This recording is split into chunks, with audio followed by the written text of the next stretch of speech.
Boa tarde, turma. Como estão vocês? Caminhando, professora, caminhando. Aí, assim, a gente se encontra com uma demanda bem grande, né, no momento. E É, vocês conseguiram dar alguma palavrinha com o professor da turma de vocês?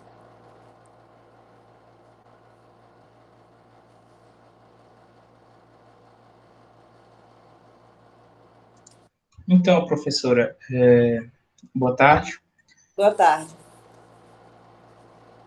Eu entrei em contato, mandei mensagem no grupo, né? Me apresentei até então, a professora não tinha se pronunciado assim depois que eu entrei no grupo, assim, não vi nenhuma movimentação. Ela mandou algumas mensagens notificando alguns pais devido a uns ressalvos que tinha que fazer lá. Tá? No entanto, nada direcionado assim a mim. E, Então, ah, eu me pronunciei, mandei uma mensagem, mandei um bom dia, né, cumprimentei a todos do grupo, me apresentei e citei a professora, né, que caso precisasse de alguma coisa, eu poderia estar ajudando e demais informações. Só que partindo dessa última mensagem, teve o retorno dela, agradecendo a nossa presença, só que não teve mais nenhuma movimentação no grupo até então.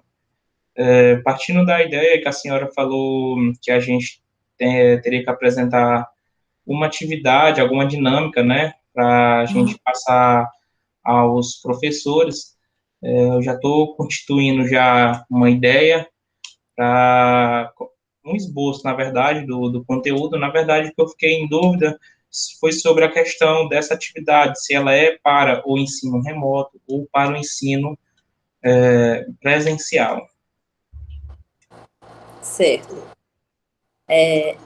Deixa eu falar um pouco da nossa pauta de hoje. Nós vamos falar dessas questões referente às atividades que a gente precisa desenvolver na escola, mesmo porque elas vão ser conteúdo dos relatos de experiência de vocês, né? E um outro ponto é falar do relatório de sistematização, né? E o outro relatório, aquele que é feito de 6 em 6 meses, né? Que a Fabíola pediu. Um é para o seminário e o outro é aquele que é feito de 6 em 6 meses. Né? Lá são 2 planilhas. Né?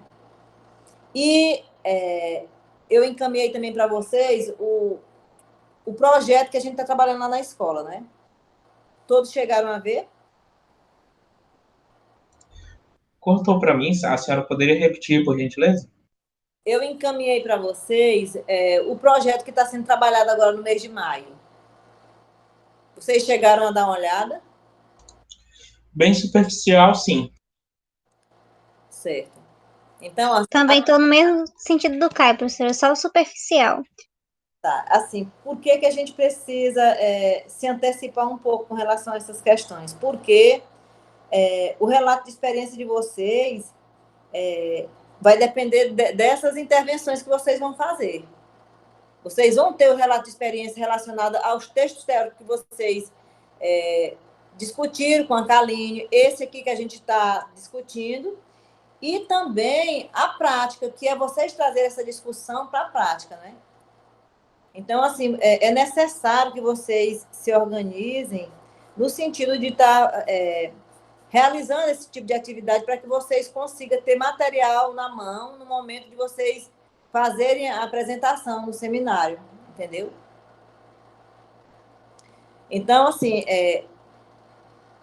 por que eu coloquei o projeto lá, o projeto do mês de maio? Para deixar vocês livres, independente das atividades que os professores já fizeram e colocaram lá, vocês olhar o projeto e dizer assim, não, eu quero fazer um vídeo, uma atividade relacionada esse ponto aqui do projeto.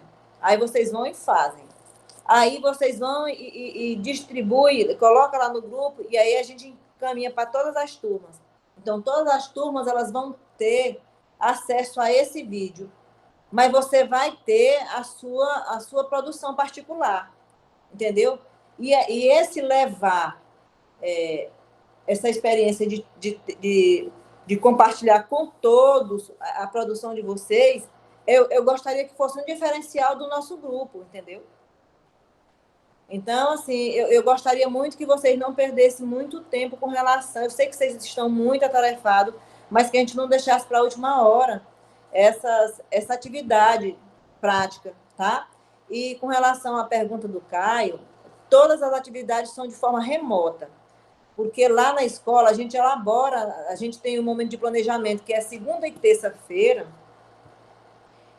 Aí essas atividades são elaboradas, a gente imprime e aí marca o dia do pai ir buscar, para realizar com a criança em casa.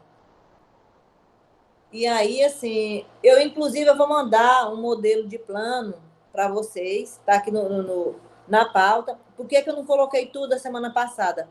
Para evitar de encher muito vocês de material. Então, eu coloquei só o projeto e essa discussão que eu estou fazendo agora com vocês, eu fiz ela semana passada, vocês lembram? Lembra que a gente fez essa discussão a semana passada? Sim, sim. Sim, professor. Pois é. Então, assim, eu gostaria que vocês visualizassem que, assim, é uma atividade que não vai sufocar vocês. Como vocês são bons em mídia, de criar jogos e tudo mais, vocês vão olhar. Inclusive, eu vou postar lá no grupo do PIBID, esse grupo nosso, todos os vídeos que as professoras já fizeram para vocês terem uma ideia de como é que a gente está trabalhando também na questão do vídeo, tá? Que aí o professor elabora uma atividade, por exemplo, a música daquela... O sítio do Seu Lobato, trabalhando a questão dos animais. Aí ela baixa o vídeo cantando aquela música junto com a criança e passa a tarefa para a criança identificar na tarefa que vai para casa os animais que tem na fazenda do Seu Lobato, entendeu? Tipo assim, sempre recomendo a atividade, que é uma forma de estar dando suporte e mostrando uma aula diferenciada também para a criança. E aí Marli, Oi. Inclusive esse texto aí do seu Lobato, esse vídeo, tem uma sequência didática muito boa. Aí essa é minha dúvida, eu queria perguntar se nós, como Pubidiano, pode estar participando do grupo do WhatsApp, tipo, postando vídeo, essas coisas, porque a gente fica meio que na dúvida se pode ou não. Igual eu coloquei a semana passada, não só pode, como deve. Só que é assim, o que eu falei para vocês? Eu preciso que vocês me encaminhem primeiro, que é o mesmo procedimento que eu faço com os professores. Tudo que os professores planejam, eles encaminham para mim, eu dou uma olhada, e aí eles vão e postam para os pais, entendeu? Então, vocês elaborem as atividades de vocês e encaminhem para mim, e eu vou dar uma olhada, aí eu digo, põe, entendeu? E aí é para vocês colocarem realmente lá. Porque aí eu vou estar mostrando para a professora, ó, professora, a Francisca preparou essa atividade aqui, ó, trabalhando essa temática aqui, que é dentro do projeto, tá, Francisca? Porque a gente tem aquele projeto ali, porque todo mês é trabalhado um projeto diferente. Então, vocês vão ter a liberdade de preparar a atividade que vocês quiserem, mas dentro do projeto do mês, que no caso agora é comunicação e transporte, né? Aí vocês vão fazer o que vocês quiserem. Vão organizar algum vídeo, algum jogo, o que vocês quiserem, o que a cabeça de vocês mandarem, tá? E que vocês consigam fazer uma ponte dessa atividade com o referencial teórico que vocês vêm estudando. Para no momento do seminário você colocar. A gente discutiu isso teoricamente e a gente conseguiu contribuir nas turmas de Jardim 1 e Jardim 2 do Pré-Escolar Santa Terezinha com as atividades práticas tais. E citar, entendeu? É você tirar da teoria e trazer para a prática. Porque essa fundamentação teórica é o que vai estar dando embasamento para que vocês elaborem essas atividades. E o projeto ele é só o direcionamento das temáticas que a gente discute, mês a mês. Entendeu, Francisca? Francisca?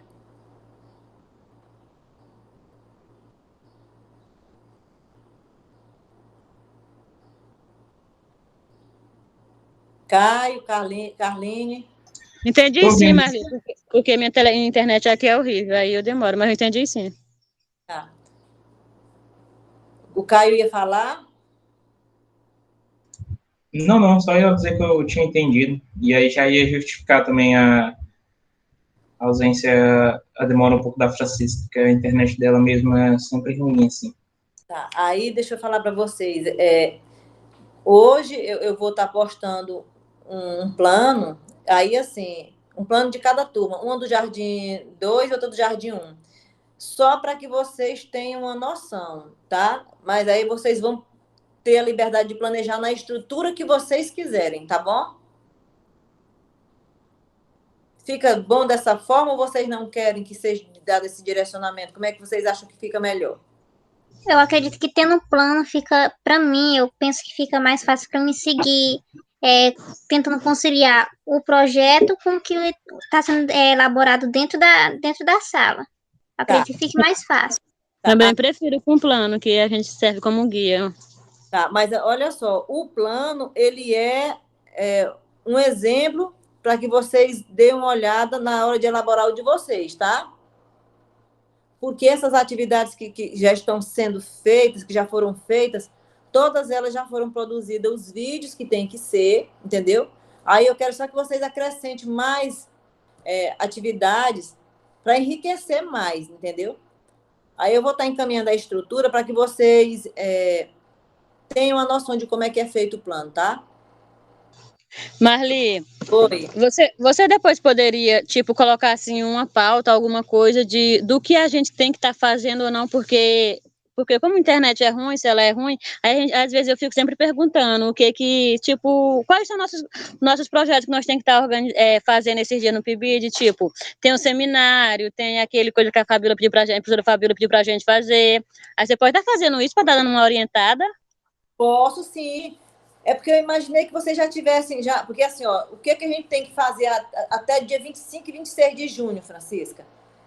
Desde aquela reunião lá da Fabíola, que já está desenhado esse cronograma. Nós vamos ter que fazer, como é que chama? O relato de experiência e vamos ter que fazer aquele relatório geral de todas as atividades que foram feitas, que são atividades diferentes. Você participou naquele dia da reunião, não participou? Sim, eu só não participei dessa última reunião, da última sexta-feira, mas aquela com a professora Fabíola eu participei sim.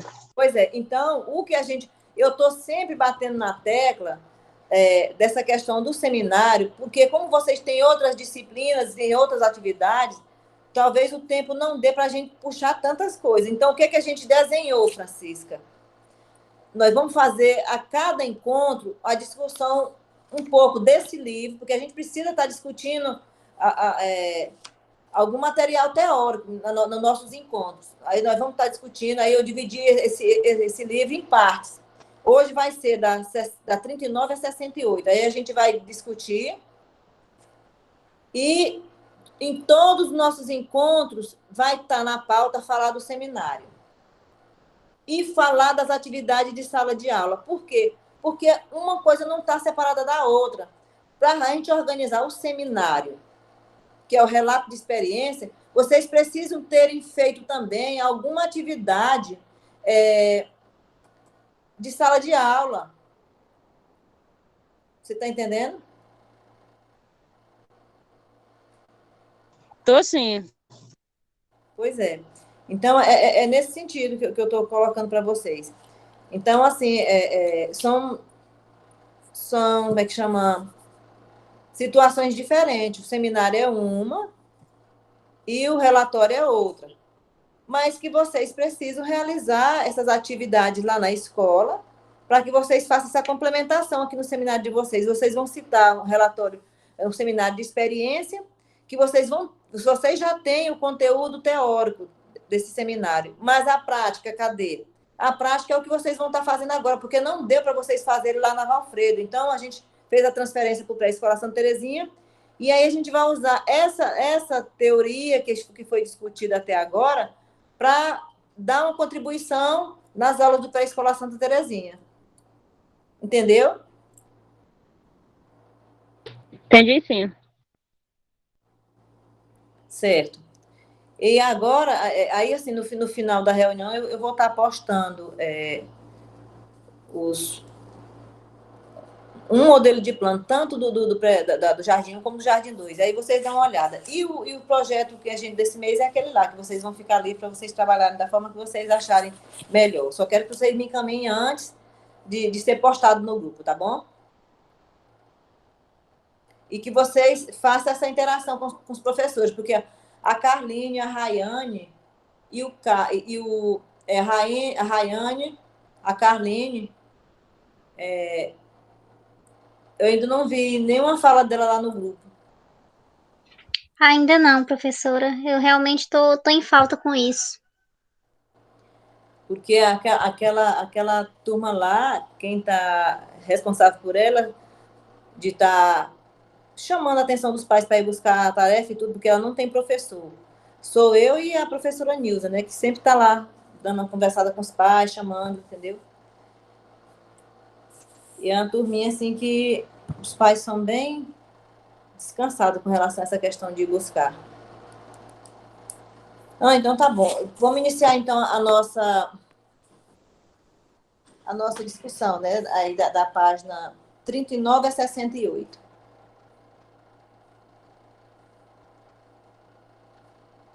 Vocês querem começar ou eu começo? Como é que vocês acham melhor?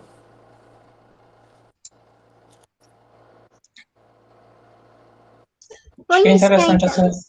Vou iniciar, então. Aí eu não sei se a senhora prefere assim. Ó, do início dos textos, eu já achei interessante na página 39, foi o primeiro parágrafo, que ele Isso. vem falar que realmente é dessa dificuldade que fica na sistematização, que é definir essa falta de fazer uma definição entre que ele chama das fronteiras e zonas comuns entre elas, ou seja, dos pontos que são parecidos. Isso. Aí ele fala disso em relação à avaliação e à pesquisa social. Então, esse ponto ele diz que é uma grande causa de tropeço. E que, na verdade, no meu ponto de vista, isso é a minha visão, de fato, ele é realmente assim. E eu não sei se... Eu acredito que sim, que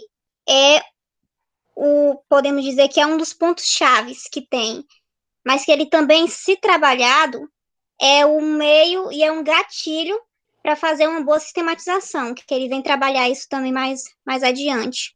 Aí, para mim, o primeiro parágrafo ele já é um pontapé inicial muito importante que tem que ser destacado e que tem que ser discutido. Certo. Alguma coisa?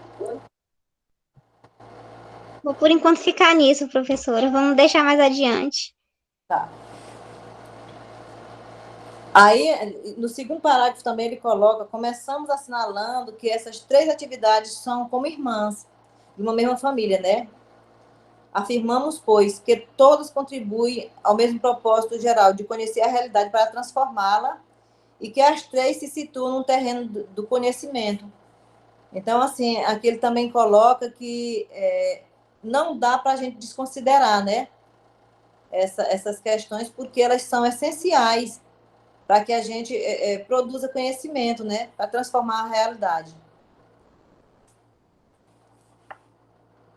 E essa produção, se eu não me recordo, ele vai falar bem aqui na página 41, ele faz uma discussão toda, mas eu só vou fazer um destaque para juntar com a fala, que lá no finalzinho da página 41, ele fala que esse trabalho ele tem que ser feito constantemente, né?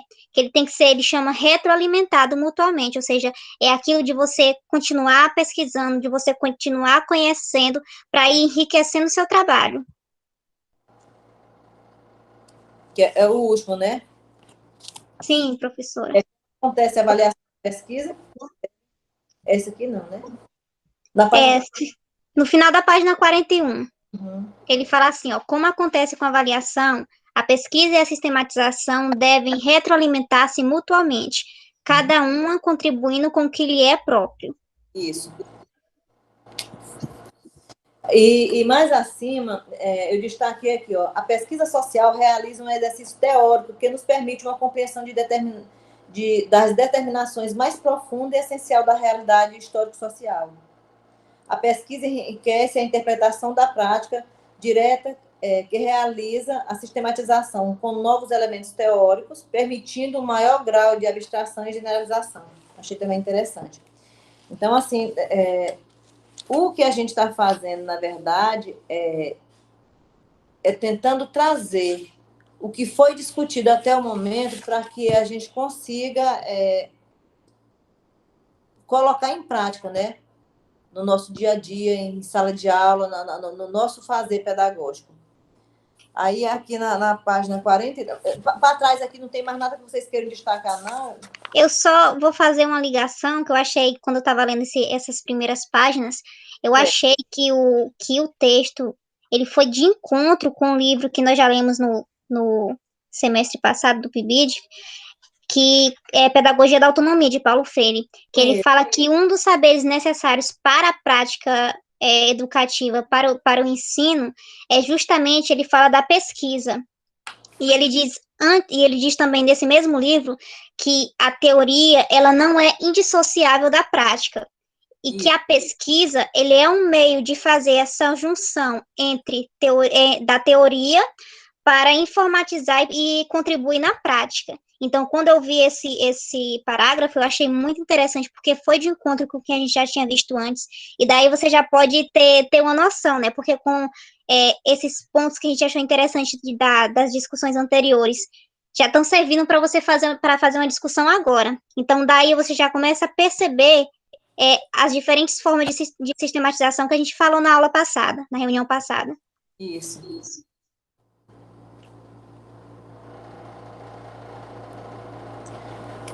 É muito interessante. Olha aqui, bem aqui na página 40. Muito bom, Carmine. Ó, na página 41. Tanto a avaliação como a sistematização supõem realizar um exercício de abstração a partir da prática. Mas enquanto a sistematização se centra na dinâmica do processo, a avaliação põe em ênfase os resultados. A partir de sua contribuição particular, ambos se convertem em fatores integrantes de nossa própria formação. Porque, assim, se a gente discute um assunto e a gente não vai fazer uma avaliação daquilo ali, pouco contribuiu, não é? Porque tudo que a gente vai fazer, a gente precisa fazer uma autoavaliação de tudo que a gente vai fazendo na vida, né? Então, assim, esse ponto aqui também eu achei interessante.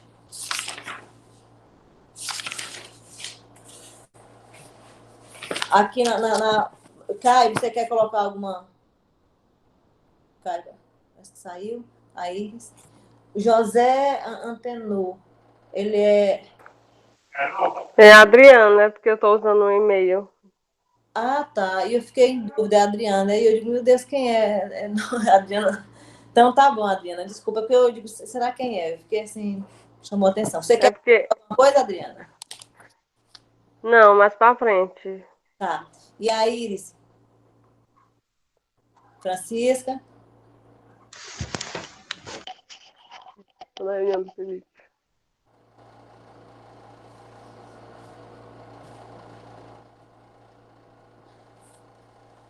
Na página 42, diz o seguinte, no último parágrafo: nossa principal preocupação, sem dúvida, deveria estar centrada em como incorporar de maneira efetiva, viável e permanente processos e produtos de avaliação, pesquisa e sistematização nos trabalhos cotidianos, na dinâmica de nossas instituições e organização. Nessa tarefa, seguramente encontraremos formas criativas de articulação prática entre elas, onde o mais importante que descobrir as barreiras que se separam será pôr em funcionamento os vasos comunicantes entre elas. Na prática, certamente nos encontraremos, inclusive, com momentos e atividades nas quais a diferenciação não será nítida. E, além do mais, não terá maior sentido preocupar-se com isso. Então, gente, um dos fatores principais das nossas discussões é que o que a gente vem estudando, ele culmine com a nossa prática, não é? Que ele seja o alimento para tudo que a gente for colocar em prática. Para isso é que serve as nossas discussões teóricas. E a Carlinha, ela anteriormente, ela fez essa ponte de forma muito interessante, né? Colocando a leitura que ela fez lá do livro Paulo Freire, né? Com relação às discussões desse livro, porque a utilidade dessa leitura é exatamente isso, é você conseguir resgatar as leituras que você já fez para essa reflexão, para sistematizar esse conhecimento que ficou dessas leituras lá atrás. E no momento em que vocês fizerem as atividades em sala de aula, também vocês saberem falar sobre isso, fazendo essa ponte entre a teoria e a prática. Colocando, lá no livro do Paulo Freire, na página tal, discute sobre isso. E quando eu realizei a atividade lá no pré-escolar Santa Terezinha, foi possível visualizar essa questão que é abordada lá no livro, entendeu? Então, assim, é a gente fazer essa ponte daquilo que a gente está colocando em prática com aquilo que a gente estudou, com aquilo que a gente leu. Então, o livro ele vem chamando sempre atenção para essa questão, desde o início. Alguém quer comentar alguma coisa?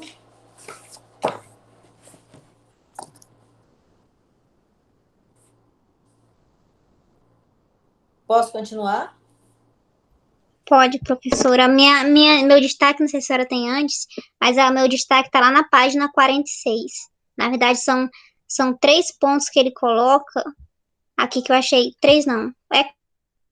Eu achei bastante interessante a página inteira, mas eu não sinalizei ele todo, não. A página em si, ele fala dessa concepção metodológica dialética em relação à teoria e à prática.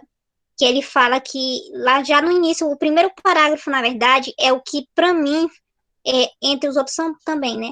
Mas esse foi um dos pontos chaves, que ele fala assim, ó, a partir das experiências de educação popular, muito se escreveu sobre a metodologia dialética, sem dúvida. Devemos reconhecer que, sendo um tema complexo, existe o risco grande de simplificá-lo e esquematizá-lo, até o ponto de que, para muitos educadores populares, a concepção dialética reduziu-se à aplicação mecânica e superficial de 3 passos nas atividades de formação, ao que se chama de maneira leviana de prática, teoria e prática.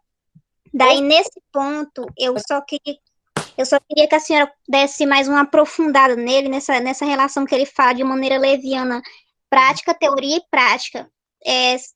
Ao que ele quer se referir mais profundamente, porque eu tenho uma visão, mas eu não quero tá baseado ela em pensamentos que talvez não sejam os apropriados, porque eu lembro que quando eu estava ali estudando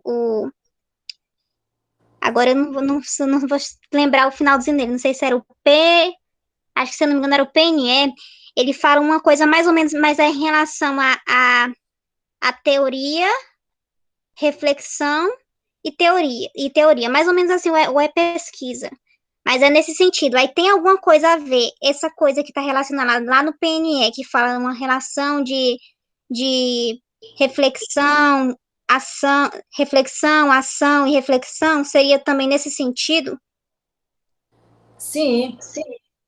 Mas antes de eu pontuar esse parágrafo aqui que você está chamando a atenção, eu vou ler bem aqui na página 45, tá? Ó, o matemático, eu não vou nem pegar por ali, não. Afirmamos nos capítulos anteriores que a sistematização situa-se no difícil e pouco transitado caminho intermediário entre a descrição de uma experiência e a reflexão teórica. Olha o tanto que isso aqui é interessante. Ó. Afirmamos nos capítulos anteriores que a sistematização situa num difícil e pouco transitado caminho intermediário entre a descrição da experiência e a reflexão teórica. Por quê? Por que é um campo difícil? Porque para a gente poder falar de experiência, a gente precisa refletir sobre aquilo que a gente faz. Então, é pouco transitado situa-se no difícil e pouco transitado caminho intermediário entre a descrição de uma experiência e a reflexão teórica. Porque você pode muito bem fazer a descrição de uma situação, mas aquilo ali pode não ter lhe trazido crescimento nenhum. Você vai só descrever. Lembra que nos capítulos anteriores fala muito que sistematização ela não é narração, ela não é... Aí ele vai pontuando várias situações, né? Exatamente por isso, porque se a gente não fizer com que essa reflexão ela seja uma forma de avaliação daquilo que a gente viveu, que deu certo ou não, a gente não consegue avançar na nossa produção acadêmica. A gente vai ficar preso apenas a um relato de experiência, somente a descrever. E não é isso. O que a gente está trazendo todo o tempo é que a gente faça uma reflexão exatamente sobre essa questão teórica e sobre essa questão prática que a gente vai estar vivendo, que a gente está vivendo, não é? Então, esse livro ele chama muita atenção para essas questões. Aí aqui que a sistematização é um primeiro nível de conceitualização e que pretende contribuir na melhora da própria experiência e, às vezes, no enriquecimento da teoria, viu? Em que se fundamentam todas as possibilidades. Ele pergunta, né? O que permitiria uma reflexão sobre uma experiência específica para aspirar a contribuir na construção teórica? Quais seriam as características que deveriam ter para que efetivamente isso seja possível? Aí trataremos nesse capítulo de abordar essas interrogações a partir dessa concepção metodológica dialética. Então, assim, a partir de agora, essas questões, em cima do que a gente vai estar discutindo, vai estar tentando responder, né? Como essas questões elas podem ser respondidas para que a gente tenha um melhor esclarecimento a respeito dessa sistematização que a gente vai fazer das experiências que a gente vai ter que colocar no papel. Professora? Sim. Posso comentar? Eu gostei muito desse parágrafo, porque ele traz exatamente essa questão da experiência e de como a reflexão sobre essa experiência, ela transforma a forma como a gente vai pensar o nosso trabalho e a forma como a gente trabalha exatamente. Eu estou tendo a experiência agora de trabalhar com alguns alunos em aula de reforço. E aí a gente observa o nosso trabalho e observa como acontece essa alfabetização entre eles, né? E a gente sempre está buscando, por que um aluno é assim, por que é outro? E aí tem várias questões, vários fatores de criação, de como essa criança ou como os pais veem a própria educação, como que vê o aprendizado, como que vê o desenvolvimento e como que vai aprendendo aos pouquinhos, né? E aí a gente fica observando como que cada um observa e enxerga como acontece o aprendizado, né? E essa questão dessa experiência de sistematização e de que essa experiência e esse próprio pensar sobre o nosso trabalho vai mudando, porque eu vejo isso de quando eu comecei e de como eu estou agora. Quando eu comecei, eu tinha uma visão do meu trabalho de uma visão diferente. Acontece assim, mas aí depois, no processo, a gente vai vendo que acontece de uma forma diferente, e aí a gente vai buscando, essa aqui é dessa forma, então vou buscar trabalhar dessa forma, vou buscar pesquisar mais. Então, a gente vê isso, no pensar de como a gente está trabalhando e de como essa criança e os próprios pais recebem e visualizam esse nosso trabalho. Então, cada um trabalha e tem essa experiência de uma forma. E esse sistematizar eu acho muito interessante, esse parágrafo foi um dos que me chamaram a atenção. E, inclusive, os textos que vocês têm lido até agora, que é dentro de alfabetização e letramento, né?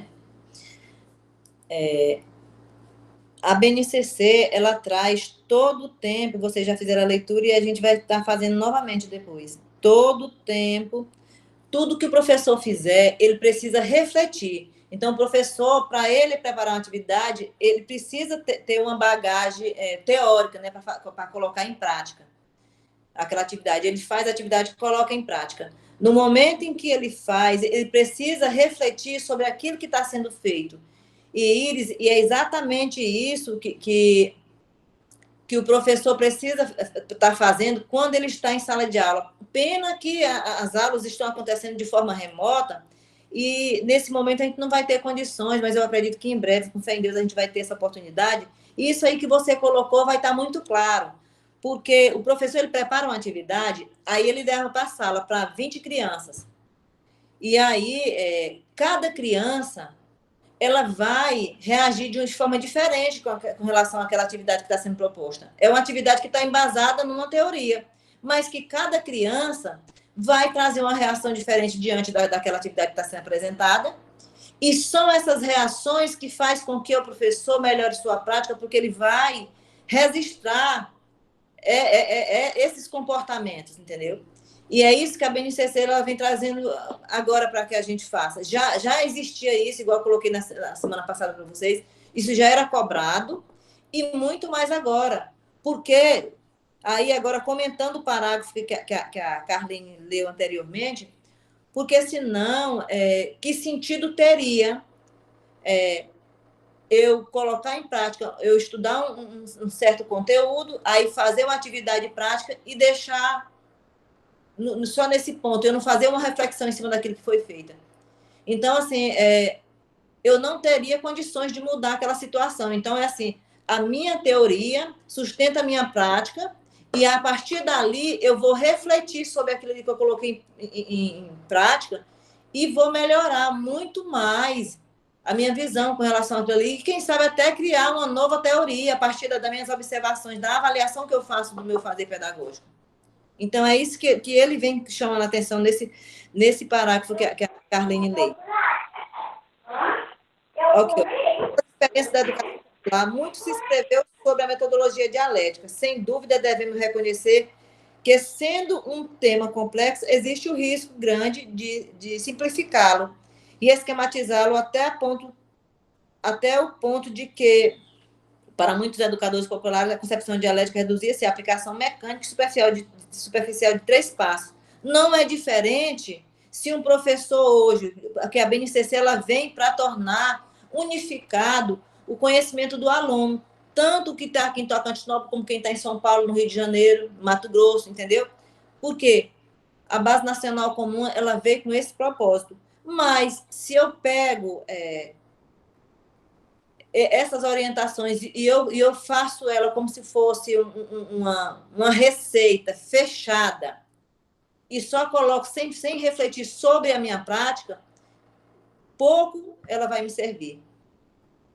Porque é isso que esse parágrafo está chamando a atenção. Não dá para, independente de qualquer teoria que a gente vai trabalhar com ela, se a gente não refletir sobre o que a gente está fazendo, a gente não vai ter resultados positivos com relação a isso. Porque a gente está lidando com o ser humano e cada ser humano tem suas particularidades, entendeu? Que é o que a Iris colocou. E você já imaginou tanto que é rico a gente preparar uma atividade para 20 crianças e cada uma agir de uma forma diferente. E você ir refletir sobre esses comportamentos, o quanto não é enriquecedor. Ficou claro, Carline? Sim, professora. Oi? Também me fez refletir. Me fez refletir quando eu. Oi, tá escutando? Porque a minha internet é um pouco ruim. Sim. Também me fez refletir no estágio, na educação infantil que eu realizei. Porque, assim, na teoria, você estuda tudo bonitinho. Quando chega na prática, você tem uma visão completamente diferente, como você citou agora há pouco. Porque cada aluno tem uma dificuldade diferente que o outro, entendeu? Aí chega na sala, 40, 20 alunos, para o professor lidar com essa situação. Aí, assim, por mais que o professor tenta, faz o plano bonitinho, ele não consegue acompanhar o desempenho de todos os alunos em sala de aula. Aí, assim, você estuda uma coisa na teoria, quando chega na prática, não é o que você estudou. Sim. Pois é, mas assim, o que a gente todo tempo tem que fazer, até esse não dar tempo de fazer, é uma forma da gente pensar sobre a nossa prática, entendeu? Precisa ser repensado. E se você consegue fazer essa ponte, é porque realmente você pensou sobre esse seu fazer pedagógico. Então, eu li sobre isso, que é dessa forma, e quando chegou na sala de aula, aconteceu dessa forma. Então, o que é que te trouxe de conhecimento, de reflexão sobre isso, não é? E aí, não vai ser diferente do que a gente vai estar fazendo no nosso relato de experiência. A gente confrontar prática e teoria, e aí a gente colocar esse crescimento intelectual que a gente teve a partir de confrontar a teoria com a prática. Certo? E professora Marli, uma coisa que, em relação à BNCC, né, seguir a BNCC e tudo, em relação a que não foi pensado esse período de pandemia, né, que nós estamos vencendo hoje. Aí, às vezes, eu me pergunto como é que vai ser quando tudo voltar, né, porque uma coisa é os pais receber, ajudar e tudo, e outra coisa é os seus filhos aprender, que eu confesso que eu tenho bastante dificuldade com meu filho, que está na alfabetização, que é do 2º ano, aí vem conteúdo de inglês, de história, de arte, conteúdo que eu, como mãe e como pedagoga, eu vou ter conhecimento, sim, pedagoga não, discente, né, que eu estou estudando agora, que eu vou ter conhecimento, sim, mas eu não sei aquela forma certa de passar para ele. Aí eu fico pensando como é que vai ser um professor em sala de aula quando esses alunos retornarem para o ensino presencial. Porque eles regrediram muito, muito em relação ao pouco que eles sabiam, no caso, a alfabetização. Aí, às vezes, eu fico só imaginando como vai ser. Sim, porque, de verdade, Francisca, e o fator complicador não é nem tanto essa questão, para nós lá na escola que estamos na sala de aula, o problema maior não está sendo nem não é nem essa questão do pai não saber orientar, mas é o pai não ir buscar atividade, porque é muito grande o número de pais que não vão buscar, a gente precisa ficar ligando e tudo mais. Então, assim, se para você que vai buscar não está fácil, imagine para aqueles pais que não vão. Aí a gente liga para os pais, olha, eu não sei não, eu vou ver se eu vou. Eu não vou garantir que eu vou não, assim, como se fosse uma coisa que... Então, assim, por mais que o professor elabore a atividade, ligue para o pai e ele vá buscar, a gente sabe que a criança vai ter um prejuízo aí. E aquele que não vai, não é? Porque a gente tem esses casos. Vai pegar a primeira, deixa para pegar só a quinta. Então, assim, é muito complicado. Porque se pelo menos os pais tivessem aquela responsabilidade de buscar direto, entendeu? E um outro fator também que a gente precisa refletir sobre esse momento agora, Francisca, é que a maior parte dos pais estão fazendo as atividades para as crianças, entendeu? Por falta de não ter essa metodologia de como lidar com a criança no momento de fazer a tarefa, e é porque a gente orienta também. Acaba fazendo para a criança, entendeu? Aí chega a tarefa bem feitinha, e aí não foi a criança que fez. E a gente sempre coloca, não tem nada, deixa a criança fazer do jeito dela, mas é ela que tem que fazer. Então, assim, tudo isso aí faz a gente refletir na prática da gente, o que diz a teoria e o que acontece na prática, né? Mais alguma coisa? Nessa questão que você estava falando, professora, sobre os pais entregarem as tarefas todas corretinhas, como se... os pais têm muito essa questão de que o filho aprenda de uma vez, pelo menos alguns, eu posso perceber desse medo do filho de não aprender logo, e aí quer que o filho já aprenda logo, muito rápido, e aí não aceita e nem vai ajudando a criança a se desenvolver no seu tempo, né? E aí a gente vê, aí ocorre assim, ele tá errando muito, mas se ele tá errando é porque ele tá tentando, pelo menos eu vejo assim. Mas é exatamente isso. E olha, na BNCC, o que é colocado agora? Antes, quando eram por eixos, alguns professores, porque assim, essa questão do pai querer que a criança aprenda a todo custo, ele é herança da nossa formação, entendeu? Eu não falo de vocês, porque vocês são muito jovens, mas, assim, da minha época, por exemplo, porque quando a gente ia para a escola, a gente já ia para aprender a ler e escrever. Não tinha... Eu sou dessa época. Não tinha educação infantil. A educação infantil, o propósito da educação infantil não é alfabetizar a criança. E aí, assim, a gente precisa respeitar o limite da criança, porque tem criança que ela vai se alfabetizar. Porque o que vai influenciar? Vai influenciar o meio, se o pai deixa livros à disposição da criança, deixa o material pedagógico e esse acervo literário para que ela tenha contato, automaticamente ela vai se descobrindo. Mas nem todo pai tem essa condição e esse conhecimento de entender que a criança, o que ela vai ter que aprender nesse período de 4 e 5 anos, estou falando lá da pré-escola Santa Terezinha, são habilidades, ela não vai ter que aprender a ler.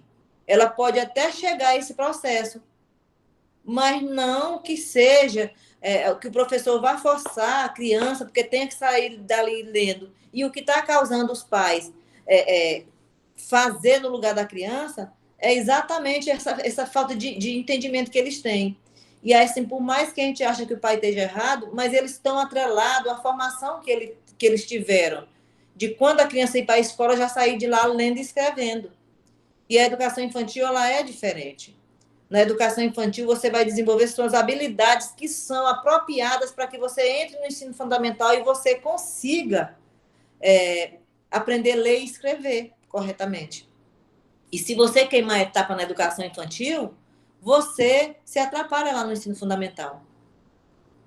Mas os pais, eles não conhecem isso e eles não têm essa necessidade de conhecer. A escola faz essa explanação. Todo ano, no início do ano letivo, eu faço essa explanação, eu reúno os pais e explico como é que funciona. Mas, assim, nem todos compreendem dessa forma. Acha que a criança tem que saber ler e escrever logo, sair de lá já lendo e escrevendo. E aí vai e faz por ele, entendeu? E aí, no entanto, atrapalha, porque se hoje a gente consegue ler e escrever, é porque a gente iniciou fazendo rabisco, garatujas, entendeu? Errando. Tudo que a gente vai fazer na prática, a gente tem acerto e tem erros, entendeu? E aí a gente refletindo sobre os nossos erros, sobre aquilo que não ficou correto, é que a gente vai estar aprendendo. Que é um exercício que a gente faz a vida toda, não é? A gente faz lá no início da nossa vida e a gente vai passar a vida toda fazendo. Porque quando a gente tenta fazer uma coisa que a gente erra, e aí a gente vai refletir, a gente, eu errei, foi aqui. Então, já a segunda vez a gente já não erra, a gente pode cometer outro erro, o mesmo não. Professora, você estava falando aí e veio minha cabeça aqui, fiquei me perguntando, e as crianças que ficaram para entrar na educação infantil no ano passado e nesse ano, por acaso, teve na escola algum momento? Como é que está acontecendo esse processo? Tem algum? Contato com criança, não, Carlinha. Aí, assim, o que os professores fizeram? Fizeram atividades de volta às aulas, entendeu?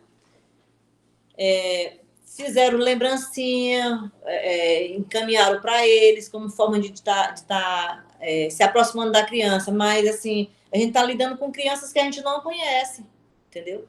Porque o Jardim 2, pelo menos, a gente ainda teve contato até o mês de março, até o mês de 16 de março de 2020, a gente teve contato, mas foi muito pouco, é muito pouco. E os que entraram esse ano no Jardim 1, a gente não teve contato de jeito nenhum, a gente não sabe nem quem é, entendeu? A gente só conhece os pais. Então, assim, é muito vago. Deixa a gente, assim, numa situação muito triste, sabe? Porque o bom da escola é a escola cheia de crianças, sabe? Correndo, que a gente viva hoje com eles e amanhã a gente fique pensando sobre o que deu certo e o que não deu certo durante o dia. E assim, e essas reflexões a gente tem feito no momento de avaliar as tarefas, avaliando assim, será que foi a criança que fez? A gente vai olhar, essa aqui foi, essa aqui não foi, entendeu? E aí, assim, a gente não consegue medir o quanto essa criança aprendeu ou não. Marli, Oi. Marli, me tira uma dúvida em relação à escola, saindo um pouquinho do PIBID. Em relação ao sistema de relação ao sistema de matrícula. Porque o sistema de matrícula ele fecha dia 31 do mês de março, né? E isso a criança ela tem que ter uma idade limite para entrar. Minha filha, ela perde quase um ano por causa de 4 dias, que ela faz aniversário dia 4 de abril e o sistema fecha dia 31 de março. Então, por causa desses 4 anos, ela perde um ano letivo todinho. Pois é, infelizmente, Francisca, Acontece isso todo o tempo, porque a gente segue um documento que orienta o período que a criança tem que entrar, entendeu? Claro que isso aí não mede, todo o tempo eu tenho batido nessa tecla que essa data base, ela não mede conhecimento de ninguém, porque pode ser que a criança que completou no dia 30, até 31 de março, ele deveria estar lá no Jardim 2, por exemplo, ao invés de entrar no Jardim 1, porque está bem desenvolvido. E pode ser, aliás, é o contrário. Pode ser que, no caso, o teu filho, dando o exemplo do teu filho, ela completou dia 4 de abril, talvez o conhecimento dela seja maior do que quem completou a idade certa, entendeu? E, no entanto, ele vai ter que repetir por conta de um documento. No caso, a Alana, ó, ela com 5 anos, ela está no Jardim 1. E ela já vai estar no Jardim 2. Aí a Alana vai para o primeiro ano com 7 anos, que era para ela estar indo para o primeiro ano com 6. Francisca, só que a gente teve vários casos assim lá na escola, e eu quero lhe dizer o seguinte, você não se preocupe com relação a isso, porque hoje, quando acontece isso, devido ao momento que a gente está vivendo, eu não vejo como um prejuízo, não, eu vejo como um ganho, porque ela vai ter mais um ano para esperar essa situação se resolver e ela se preparar para chegar no ensino fundamental. Porque a gente não precisa ter pressa na educação infantil. A gente não precisa ter pressa. Mas aí depois a criança cresce, aí vai continuar sendo um ano. Deixa eu lhe falar. Ela vai estar entrando no primeiro ano com 6 anos. Com 7, Marli. Pois é, mas é porque tem a data base, Francisca. Entendeu? Não é prejuízo. Não é É isso que às vezes eu fico sem entender. Inclusive, eu fui até falar com a diretora lá. E eu, por que não coloca ela já com a idade de 5 anos? É só 4 dias. É muito pouco. A gente tentou fazer isso lá na escola, mas quando chegou no ensino fundamental, a criança teve que voltar de novo, está lá na escola novamente. E é porque a gente considerou também o desenvolvimento da criança, entendeu? Professora, isso aconteceu comigo, quando eu estava com... Eu lembro que, na época, na cidade que eu estava, ele não tinha educação infantil. A gente fazia eles chamavam de alfa 1 e alfa 2. Isso, que é a alfabetização. Isso, que é a alfabetização. Daí, a alfabetização, eu consegui, eles sei que eles deram algum jeito lá, e eu entrei em 2005, só que pelo período de matrícula, eu só faço aniversário em abril, pelo período da matrícula, eu iniciei com 5 anos. Quando chegou no primeiro ano do ensino fundamental, eu tive que retornar, por causa que a outra escola não aceitou, então eu fiquei em vez de ganhar um ano, eu perdi um ano do meu ensino. Pois é. E aí, isso que a Carlinhos está colocando me remete a uma situação, Francisca. Por exemplo, um sobrinho meu que ele fez a educação infantil, ele entrou na educação infantil muito cedo, aí ele terminou, e isso ainda dentro da educação infantil, aí ele ficou muito tempo na educação infantil, e aí o que eu estou te dizendo vai servir para qualquer situação. Aí ele teve que ficar uns 3 anos na educação infantil. O que aconteceu? Ele perdeu o interesse, entendeu? Pela escola. Então, assim, por isso é que é bom a gente respeitando a etapa que a criança está vivendo, porque se a gente adiantar a sua filha e ela chegar lá na frente, vai acontecer o que aconteceu com a Carline. Aí ela vai ter que voltar atrás. Graças a Deus que a Carline não perdeu o interesse, mas o costume é da criança perder, porque vai ver as mesmas coisas que viu no ano anterior, entendeu? É isso, Marli. Olha, minha filha já foi para o psicólogo em relação a isso, porque ela passou muito tempo na creche. A Lana está na creche dos 8 meses agora, o ano passado, no início da pandemia, né? Aos 4, quase 5 anos. Aí ela já não queria mais, aí o menino teve um problema na creche, tinha que levar para psicólogo, levar tudo, justamente pelo tempo de período que ela estava na creche. Aí ela via os coleguinhas dela mudando, aí ela, mãe, eu vou continuar. E eu, só mais um ano, Alana. Que agora ela já começa a entender, né? Aí quando ela foi passando Terezinha, ela já ficou toda alegre, né? E ela, eita, mãe, agora eu vou escrever, que o negócio dela é escrever. Que ela não gosta muito de pintar, eu acho que pela quantidade de tempo que ela ficou na creche. Ela, mãe, agora eu vou escrever. Aí aconteceu a pandemia, aí a menina volta para casa, aí já fico um ano todinho trabalhando com ela em cima disso também. Pois é, agora assim, porque a gente não pode pular etapa, não é? Aí, assim, se a criança ficou muito tempo, tanto é que a creche, por exemplo, ela não é obrigatório. A pré-escola, ela é obrigatória por lei, mas a creche, ela não é. De 0 a 3 anos, não é. Agora, 4 e 5 anos, ela é.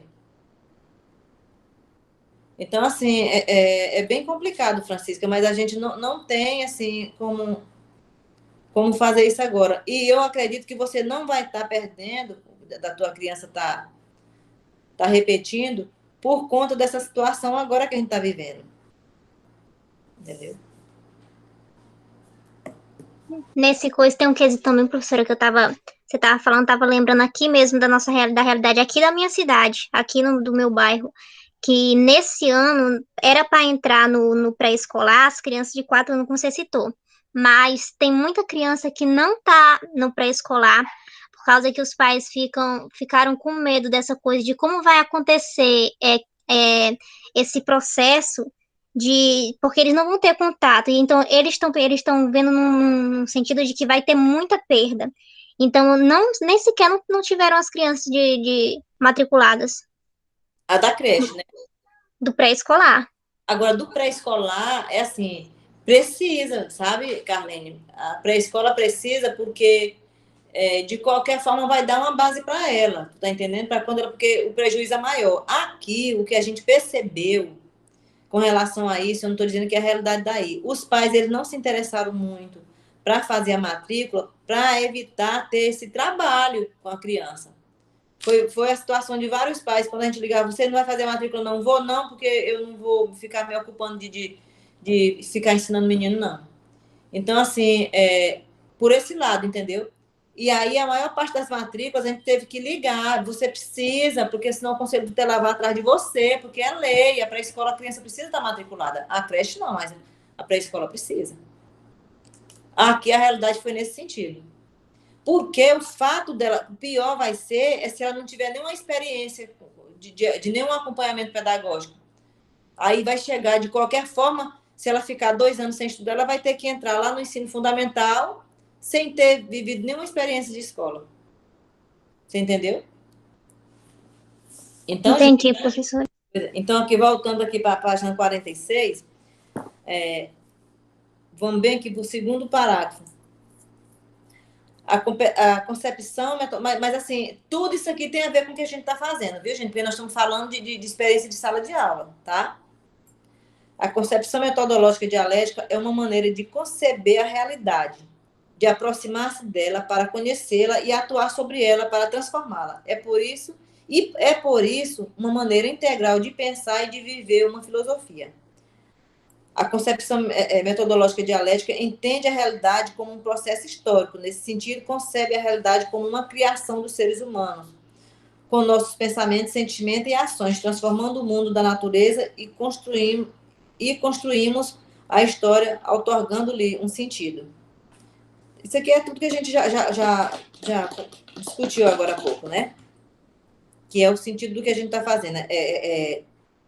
Intervir de forma prática para que a gente mude uma situação, né?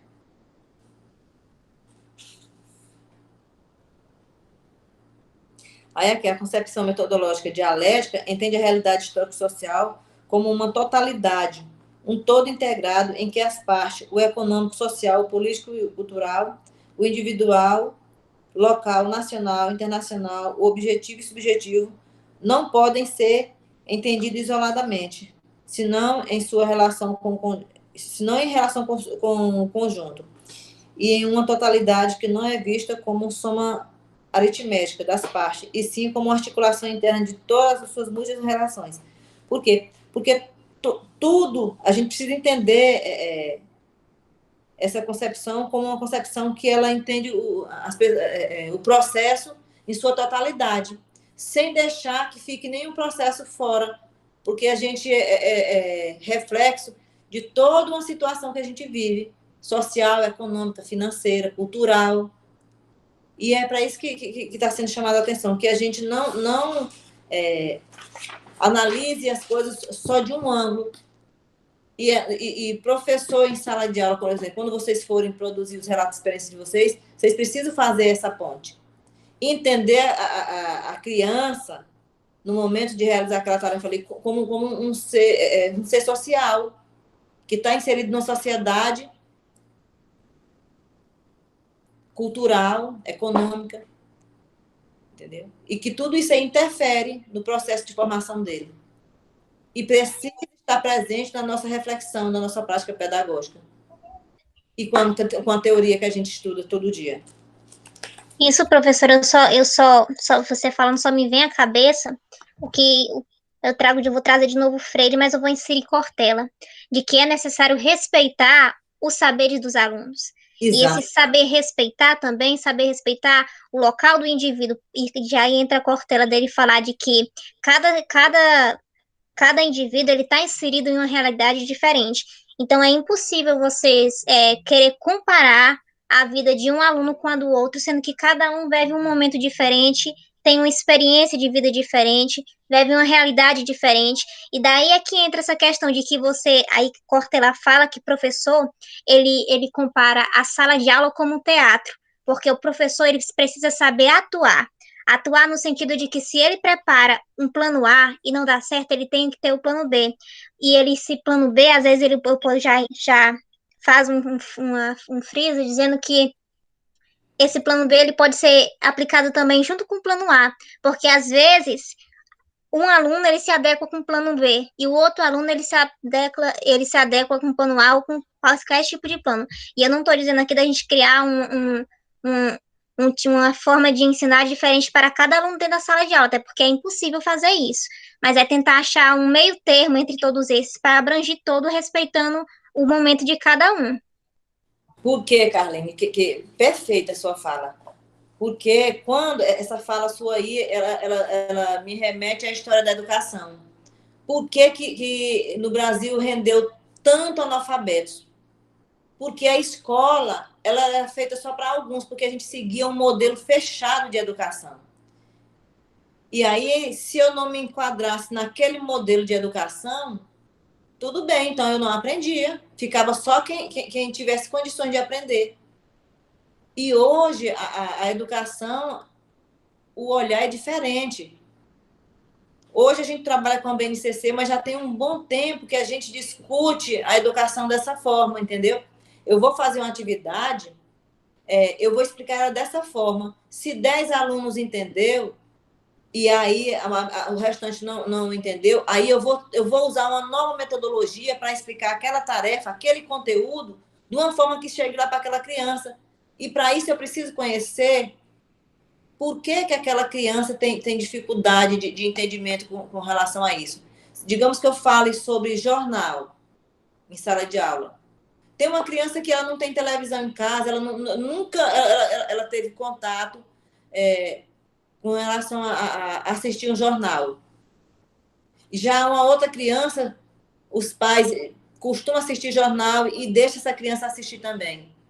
No momento em que eu for fazer essa discussão, coloque, por exemplo, uma atividade, desenhe um programa, ou então um jornal, cite o nome do jornal que você mais gosta de assistir. Aí, se uma criança não responde, eu preciso interpretar aquela atividade ali, que se a criança não colocou nada, eu preciso entender que, de repente, lá na realidade, ela não colocou, na realidade dela, ela não colocou o nome do jornal porque ela não conhece. Mas, para isso, eu preciso entender com qual aluno eu estou falando. De qual aluno é que eu estou me referindo. Porque a maior parte vai desenhar, porque a maior parte tem acesso. Mas tem aquela criança que mora lá na roça e lá não tem energia, ele vem de transporte escolar, com toda a dificuldade do mundo, então ele não sabe nem o que é jornal. Ele tem condição de responder? Não, professora, não tem. Aí eu preciso refletir sobre a minha prática. Será que a forma como eu coloquei essa atividade chegou para essa criança? Então, se eu recebi a tarefa dessa criança sem nenhuma resposta, e eu sei que ele fica no local que ele não tem acesso, então, na sala de aula, eu vou fazer com que essa criança tenha esse conhecimento na minha forma na minha forma metodológica, na hora de eu abordar esse assunto. E se eu não refletir sobre isso aí, eu passo batido, eu vou ignorar essa criança. Porque quando a gente volta na história da educação, era assim que acontecia. Passou uma atividade, se você se enquadra bem, se você não se enquadra, então passa batido. E aí, por isso é que a maior parte das pessoas desistiu da escola. E hoje a abordagem é outra. É a gente compreender que a gente está lidando com sujeitos diferentes, tanto em termo cultural, econômico. Então, a gente pegar o ser humano e entender que ele é feito de várias situações. Você quer apontar mais algum parágrafo aqui da página 47? Deixa eu só comentar bem aqui, ó, novamente. Ó. A concepção metodológica dialética percebe a realidade em permanente movimento, uma realidade histórica sempre mutante, nunca estática ou uniforme, devido à tensão que exerce incessantemente as condições entre seus elementos. Entendeu? Então, a gente não pode entender o ser humano como uma coisa parada, estática, não. Mas dialética que está em processo de mudança sempre. O que eu penso hoje, com certeza amanhã ele pode ser mudado. Aquela história de dizer assim, não, o meu ponto de vista é esse aqui e pronto. Não dá para a gente entendendo o momento que a gente está vivendo, a gente não pode se comportar dessa forma. Porque hoje eu penso de uma forma, dependendo da bagagem que eu for adquirindo, tanto intelectual como cultural, se amanhã for me fazer a mesma pergunta, talvez o meu ponto de vista seja outro. Não mais o primeiro.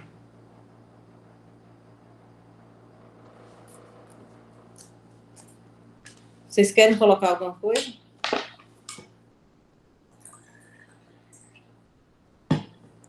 Tá claro, gente, até aqui? Até aqui sim, professora.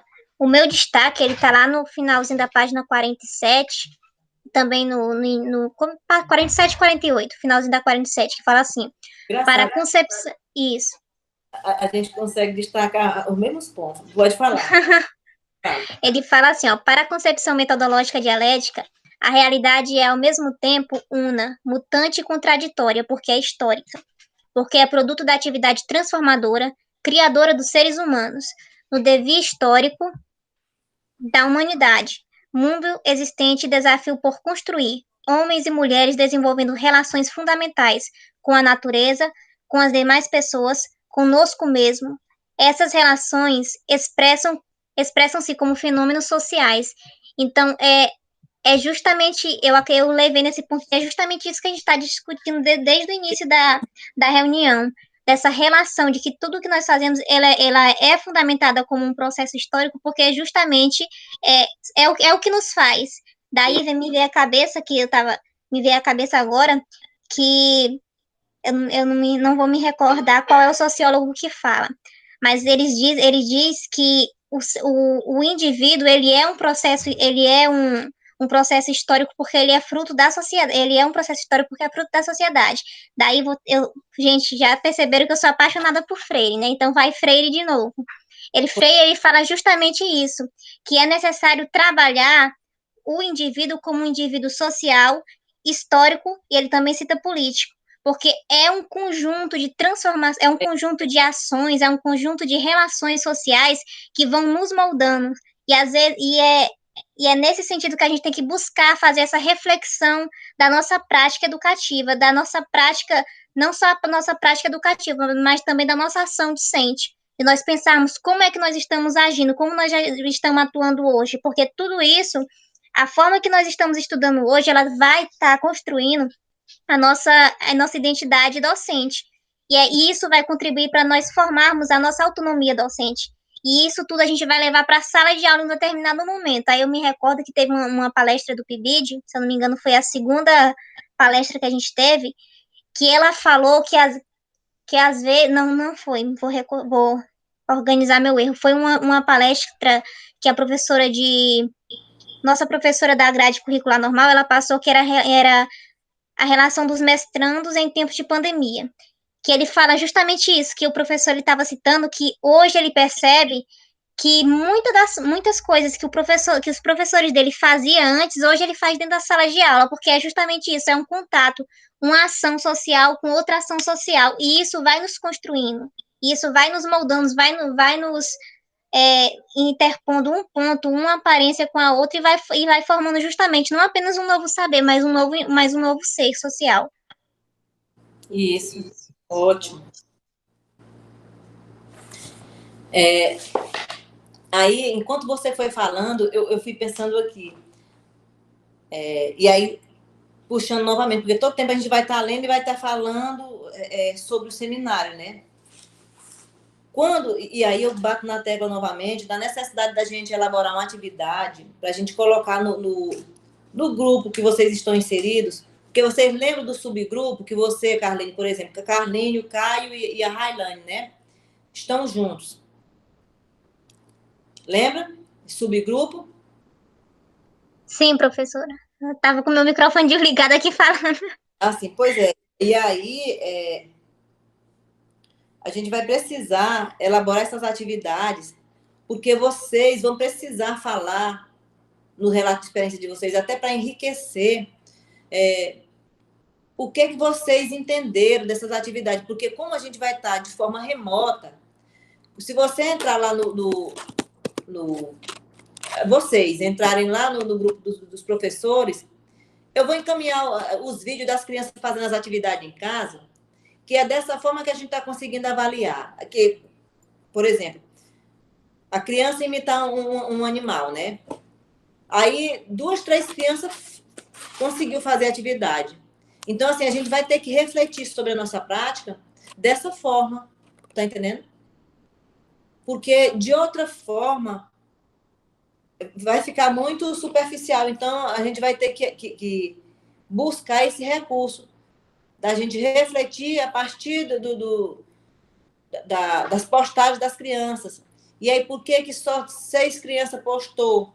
E as outras 14, o que aconteceu, entendeu? E aí a gente fazer essa relação entre teoria e prática e refletir sobre que elementos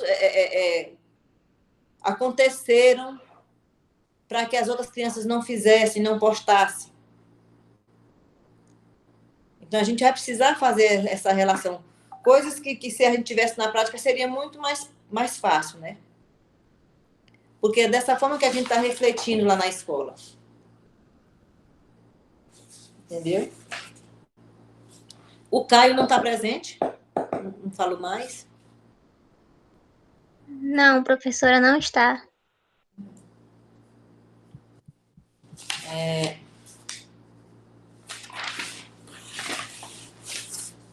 Vocês vão querer apontar mais alguma situação?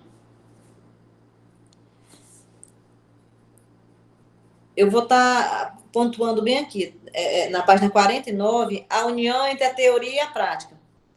Porque o restante aí vai só reforçando o que a gente já falou, não é? Vocês concordam? Sim. Concordo, professora. Tá. A união entre a teoria e a prática. Dessa visão surge uma compreensão articulada entre teoria e prática. Em cada processo social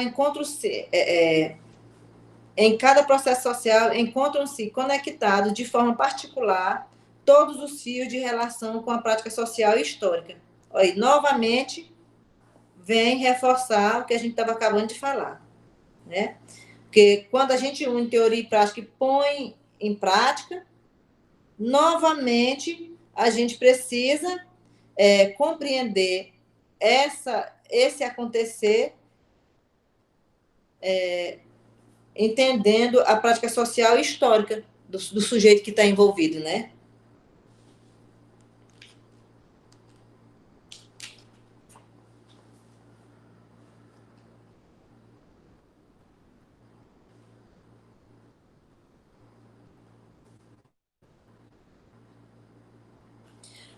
Aqui no final, aqui na página 49. Essa visão da realidade com totalidade histórica, contraditória e mutante, produto da prática transformadora da unidade, que exige um esforço teórico e prático de conhecimento e transformação, coloca-nos ante os processos sociais com uma atitude fundamental, ter disposição criadora, ter a convicção de que o hoje existe, de que o que hoje existe não é uma única realidade possível, e que não tem sentido se propor a conhecer a realidade só para constatar como é. É necessário chegar a um ponto como queremos que ela seja. Então, gente, eu acredito que já está mais do que explicado esse ponto aqui, não é? Não adianta a gente estudar, colocar em prática, perceber que aquela situação acontece de determinada forma e você não fazer nada para mudar. Não é? Ele vem reforçando exatamente sobre isso aqui. Então, esse conhecer a realidade precisa para que a gente consiga transformá-la, né?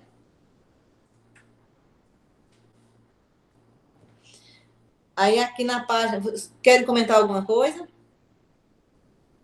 Tá claro até aqui? Tá claro, professora. Esse ponto aí, ele vai de encontro, mas eu não vou adentrar, vou deixar, talvez você fez algum destaque antes. Ele vai se encaixar perfeitamente lá na página 50, o terceiro parágrafo. Eu já estou aqui na 50.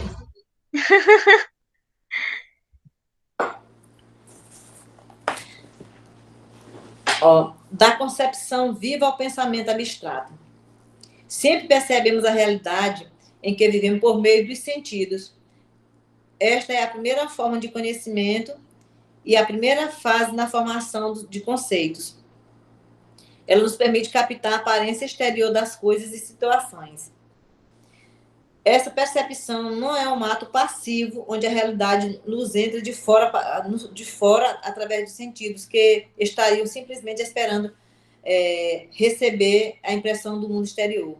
É sempre um fato ativo no qual intervêm elementos do nosso pensamento, nossa memória ou nossas emoções. A percepção dos fenômenos é uma percepção viva, produto da nossa implicação total como pessoas nos acontecimentos da vida cotidiana.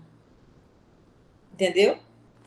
Então, a gente vai percebendo a partir... Olha, quando a gente fala de criança, por exemplo, a criança na fase da hora que a criança nasce até 7 anos, a gente sempre coloca que a criança ela é capaz de aprender tudo. Ela está no momento de aprendizagem, né? Porque a partir daí ela vai construindo, ela vai reelaborando seus conhecimentos, né? Mas mesmo nesse período, ela vai passando a conhecer situações com que ela tem contato.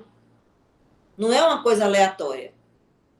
Na medida em que ela vai vivendo experiências, ela vai interagindo e vai aprimorando seus conhecimentos. Por isso é que é interessante o que a gente apresentar para a criança seja coisas interessantes para a vivência dela. Porque isso aí vai fortalecer a formação da personalidade dela. Então, assim, Carlinhos quer pontuar? Francisca, Iris. A Sara. Sara tá na reunião também, né, Sara? Sim, eu entrei ainda agorinha, porque eu tinha ido lá na UPA fazer um teste. E Sara, Aí eu entrei atrasada. mas a Sara, você não conversou com a Leia, não? Conversei sim esses dias com ela já. Pois E tá tudo ok já. você é bem-vinda aqui no nosso grupo, mas assim, as discussões que a gente está fazendo aqui também, claro que serve para você, mas na abordagem lá da Escola Alta Boa Vista 2, tá? Ah, sim, tudo bem, porque eu tô meio perdida. Aí eu cheguei, olhei o grupo, aí vi esse link e entrei. Por isso que eu estou lhe dizendo assim, porque senão vai confundir sua cabeça, porque você não é desse grupo, tá? Ah, tá, meu amor, pois desculpa. Não, eu quero dizer que você é sempre bem-vinda, mas que você Tudo tá bem, turma, entendeu? Porque tudo senão bem, aham, entendi. você tá entrando agora, você pode confundir. Tá bom. Então tá, mas Então eu pode, vou dar uma saidinha aqui. vamos lá. Quem gostaria de pontuar mais alguma coisa? Carlinhos, Eu apontei o parágrafo que você achou interessante ou tem mais alguma coisa que você queira pontuar? O parágrafo, você apontou assim, quando você estava falando na fala anterior, estava justamente mencionando que ele vai justamente de encontro que você falou a respeito de que de ter um pensamento maior, um pensamento voltado para a realidade, que é esse pensamento de reflexão, e não só uma reflexão crítica, né? É olhar É, criticamente sobre a realidade. É justamente o que o terceiro parágrafo da página 50 ele vem falar, que é necessário nós construirmos um pensamento abstrato, um pensamento que volte justamente para olhar com criticidade para a realidade, para você abstrair dele, conseguir tirar dela as coisas essenciais e passar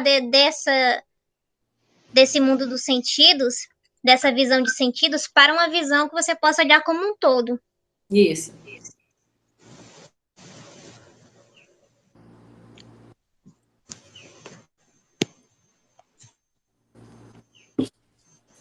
Só?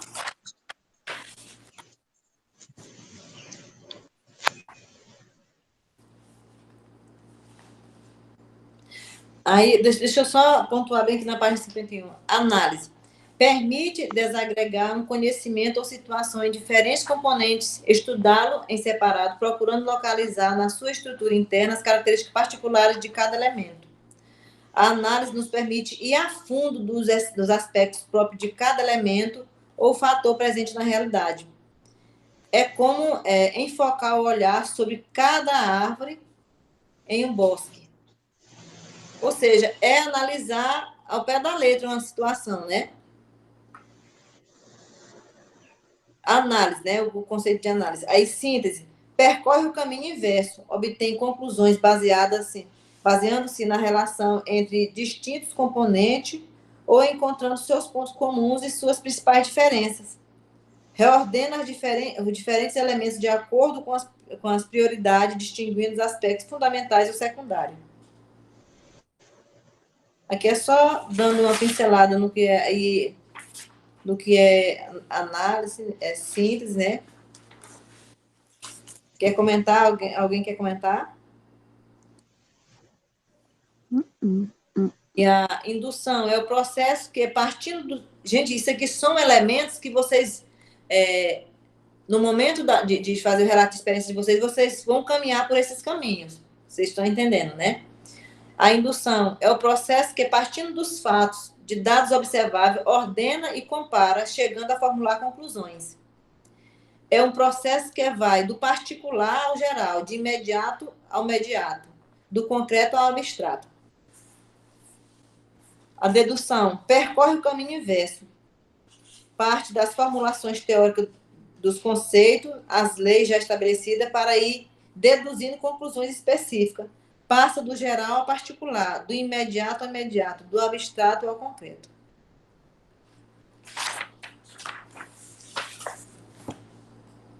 Aqui na página 53, contradições, tensões e opções. O manejo das contradições é talvez um dos aspectos da perspectiva dialética que mais se esquematizou, porque se foi fácil localizar a ideia de dois pontos opostos, nem sempre ocorreu o mesmo com a noção de unidade entre ambos. Para a maneira formal de pensar, é compreensível que possa haver dois elementos opostos, mas é muito difícil entender que haja unidade entre eles. Esse segundo aspecto é talvez mais crucial para pensar dialeticamente, porque é o que permite entender as relações em termos de totalidade. Ou seja, a gente precisa pensar dialeticamente para que a gente compreenda as coisas em sua totalidade, porque, igual a gente comentou lá atrás, se eu olho de forma uniforme, muitas informações são perdidas, não é isso?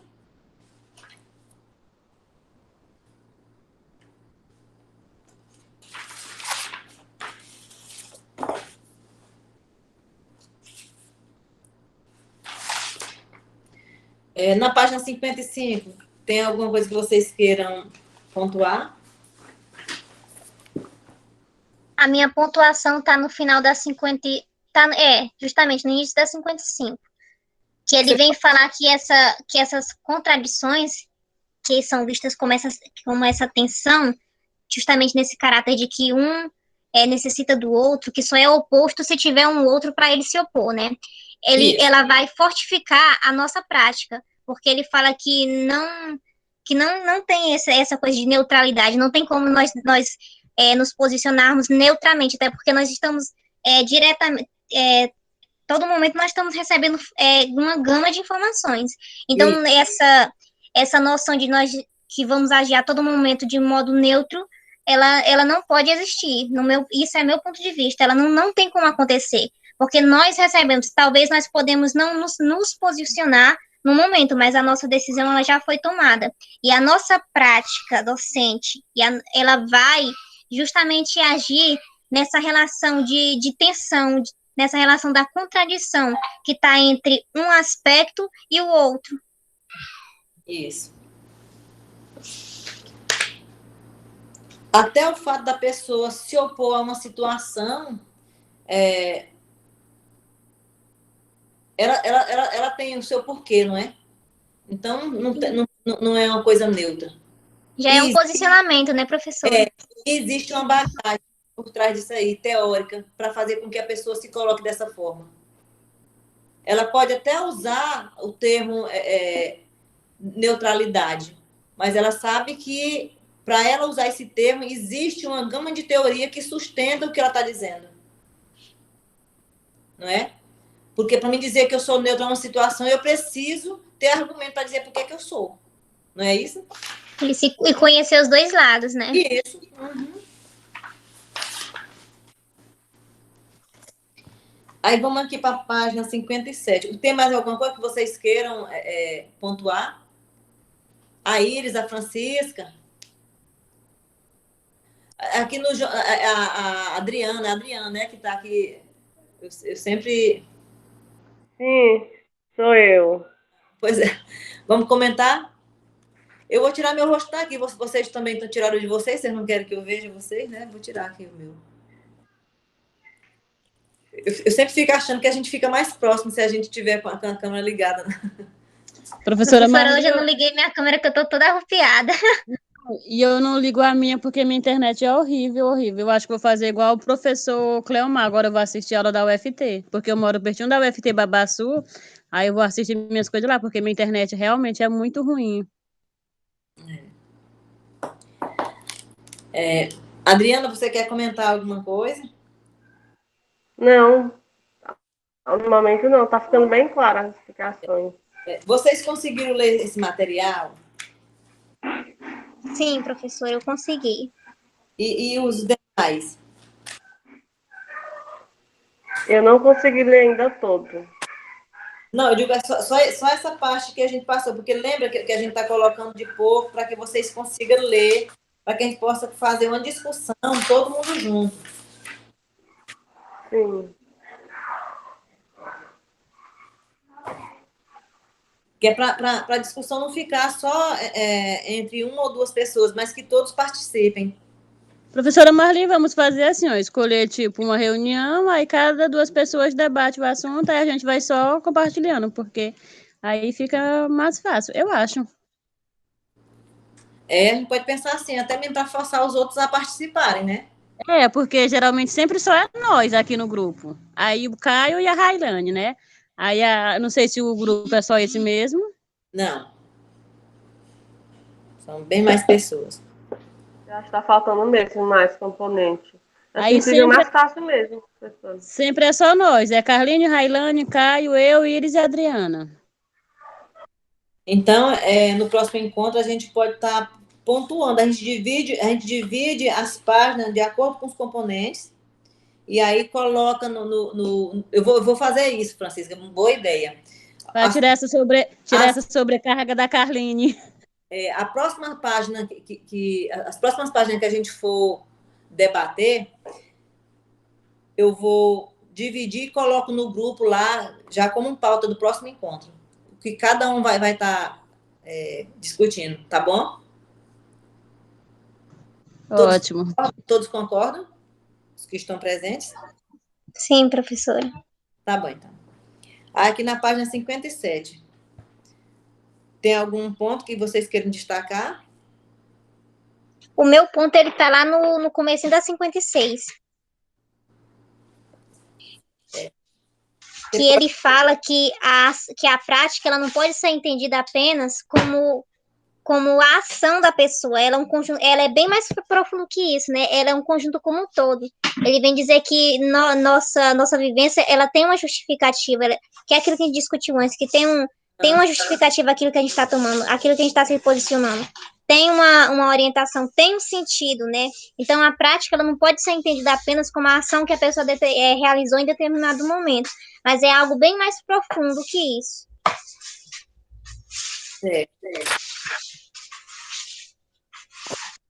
E aqui na página 57, bem que no segundo parágrafo, assim a sistematização contribui para criar identidades para que nos valorizemos como pessoas, contribui para qualificar todas as dimensões de nossa vida e para que consigamos cada vez mais coerência entre o que pensamos, dizemos, sentimos, queremos e fazemos. Isso aqui eu também achei muito interessante.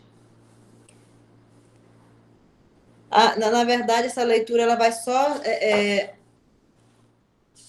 se reafirmando a cada parágrafo, não é isso? Aí eu vou ler bem aqui na página 58. Tem mais algum ponto aí para trás que vocês queiram destacar? Ou eu posso apontar aqui na 58? Pode apontar, professor. Tá, aqui, ó. Em resumo, prática e teoria, sensibilidade e imaginação, pragmatismo e utopia, rigor e flexibilidade, sentido comum e ética, lucidez e paixão são componentes indispensáveis e inseparáveis desta maneira de ser no mundo, de viver historicamente, que dominamos concepção metodológica dialética. E ela é o fundamento que torna possível e dá sentido à sistematização de experiência. Eu acho que esse aqui disse tudo, não é? Sim, professora, foi um resumo de tudo que a gente falou. Tudo que a gente falou, exatamente.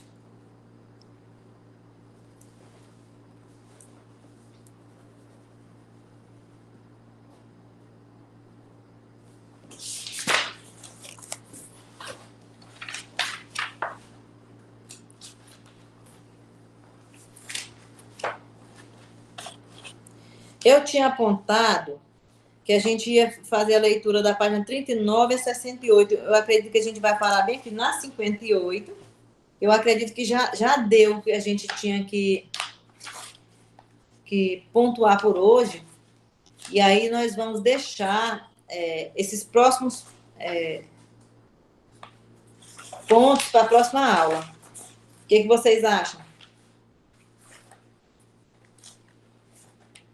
Pode ser? Pode sim, professora. Pode sim. Então, a gente para aqui na página 58. E para o próximo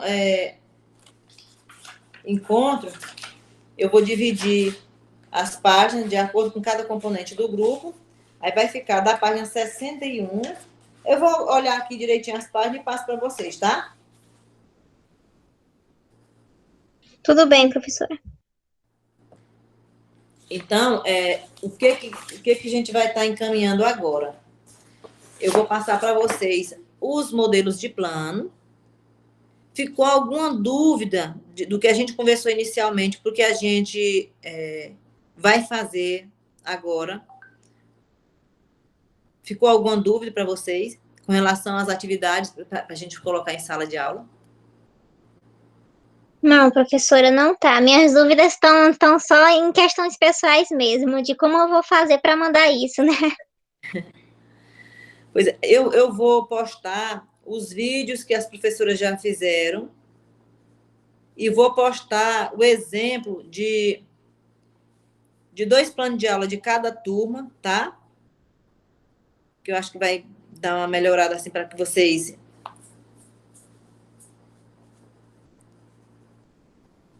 E vou postar também assim, eu vou colocar um vídeo e uma atividade que tem a ver com o vídeo, para vocês verem como foi que foi feito, tá? Professora Marli, Oi. no Porto Franco, eu trabalho no CAP, né, que é o Centro de Apoio Pedagógico, que é para educação especial, atendimento especializado, né? E Sim. lá eles trabalham assim, da seguinte forma, é adaptação de atividade. No caso, eu vou, tipo, o ensino normal, o que chamo lá de rede regular, né? O ensino fundamental do terceiro ano, está trabalhando a adição. Aí o aluno com deficiência, que é chamado agora, ele tem uma certa dificuldade. Então, lá nós adaptamos as atividades em relação a isso. A gente pode estar usando essa forma, no caso, se eu não for querer fazer um jogo, alguma coisa, eu posso estar usando essa adaptação? Uma adaptação em que sentido, assim? Deixa eu ver. Não, a adaptação que eu falo é só pegar, tipo, uma adição com, no caso, por quarto ano, que é com 2 algarismos. Aí eu posso estar colocando para eles com 1. Só esse tipo, assim, como é que é o nome? Simplificar a atividade. Francisca, é assim, vocês vão precisar olhar a atividade. Eu quero que vocês entendam isso. Vocês vão precisar olhar o projeto que eu postei lá. Ah, então, no caso, o nosso coisa é só em cima do projeto e não das atividades que já foram colocadas, não é? Porque essa é a minha dúvida em relação ao projeto, não é isso?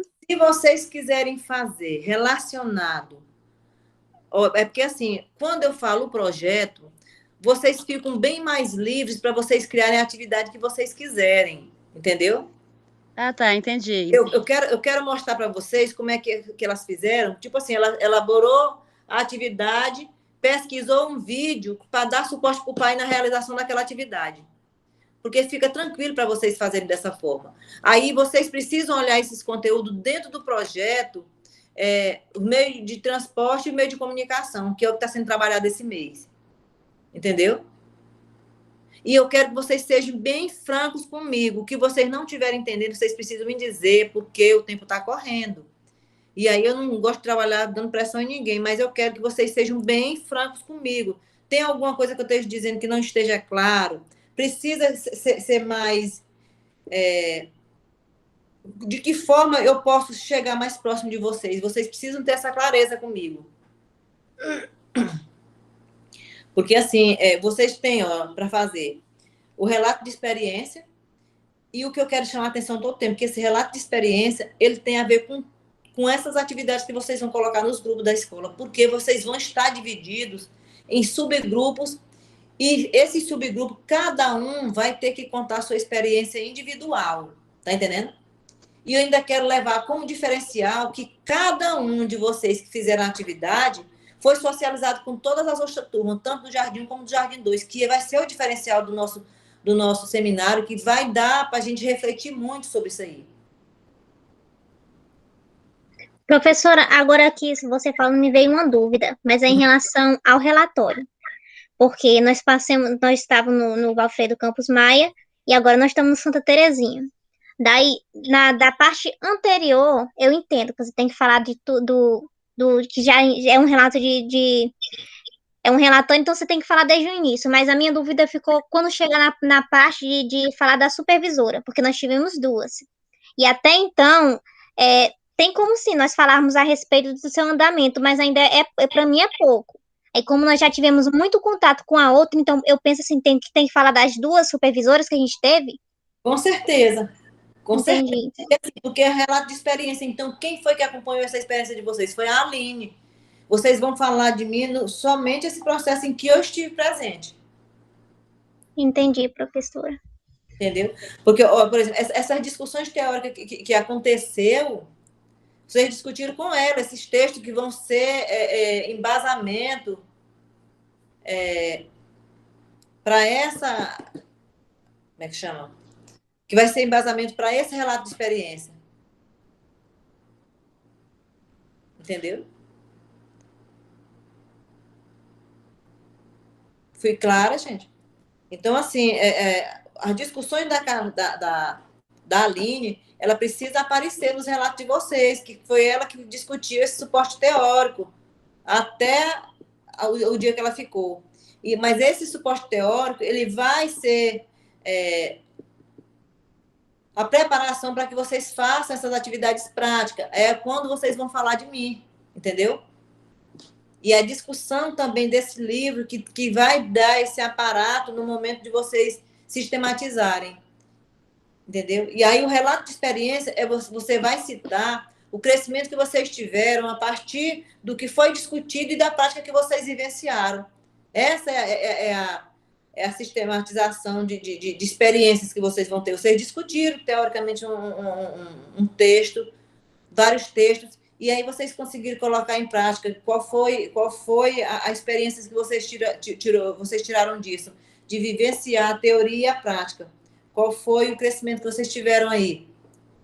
Já no relatório, vocês vão relatar o que vocês fizeram durante essa caminhada. Leitura tal, do autor tal, dia tal, entendeu? E aí vocês vão sistematizando e vocês vão refletindo, façam uma reflexãozinha a respeito de cada texto que foi lido. Entendeu? Entendi, professora. Claro que o relato de experiência é uma coisa. O relato de experiência vocês vão falar das experiências que vocês estão tendo, de teoria, prática, e aí a experiência que eu tive, o que foi que me trouxe de contribuição. Relatório, eu vou relatar o que eu fui discutindo, e claro que eu vou refletir sobre, eu não vou só colocar texto tal, falou disso, não. Me trouxe contribuição dessa forma, pois abordou o assunto tal, tal, tal, entendeu? É você colocar a contribuição que o texto teve, mas sem ser relatando a experiência que você vai citar no seu relato de experiência. Aí, assim, vocês precisam começar a mexer nesse documento para poder ajudar vocês. Carline, você tem todos os textos que já foram trabalhados? Tenho. Eu, inclusive, eu pedi para a Aline, assim, porque como eu não acompanhei vocês do começo, eu pedi para ela mandar para mim o link das reuniões com vocês. Vocês têm esses links? Eu tenho ele, professora. A professora Aline, ela criou uma conta no YouTube. Não ficou uma playlist, mas ficou uma série de vídeos um atrás do outro com link que ela foi pegando do Drive e colocando no YouTube, como eu tô fazendo agora. Isso, é porque ela me falou que só não tem a primeira reunião. E eu já andei olhando, a primeira reunião eu já assisti. Para mim poder entender qual foi a discussão que foi feita, entendeu? Entendi. Aí eu vou caçar aqui os links, eu tenho aqui os links e vou reencaminhar lá no grupo. Eu tenho eles aqui, Aline. Ela me passou, eu pedi para ela, já me passou. Eu posso estar encaminhando, viu? Ok. Aí deixa eu falar para vocês. Então, vai ficar combinado para a próxima. A nossa próxima pauta vai ser a leitura dividida, né, de acordo com cada componente do grupo. E eu já gostaria que no próximo encontro a gente tivesse alguma coisa pontuada, tá? E eu vou inserir daqui a pouco vídeo, atividade e um modelo de plano de cada um, tá? Certo, professora. Gente, então, por hoje é só. Eu agradeço a contribuição de vocês, foi muito boa. Aí deixa eu só reforçar bem aqui a respeito dos participantes aqui da reunião. A Carline, a Francisca, a Iris, a Sara tá aqui, mas a Sara já saiu, inclusive, é do outro grupo, né? E a Yasmin, ela não entrou. Adriana. A Adriana está aqui. A Ana Cálita também não entrou. A Railane me disse que está com a menina dela doente. E aqui foi a Ana Cálita. A Ana Cálita não entrou. O Caio, ele entrou, mas depois saiu. Eu não sei se teve algum problema na internet. Depois eu vejo com ele. Ó, a Carlinhos, Francisca, Iris, Adriana, Yasmin, Caio, Railane, Ana Cálita. Quem é que está faltando aqui?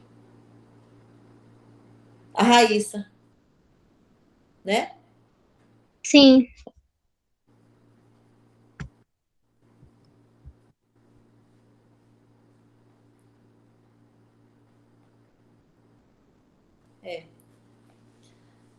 Então tá bom, gente. Foi um prazer essa tarde novamente com vocês, viu? E aí, deixa eu perguntar para vocês, da forma que a gente está fazendo, está sendo satisfatório para a gente ir sanando as nossas discussões? Ou tem alguma coisa que precisa ser mais esclarecido?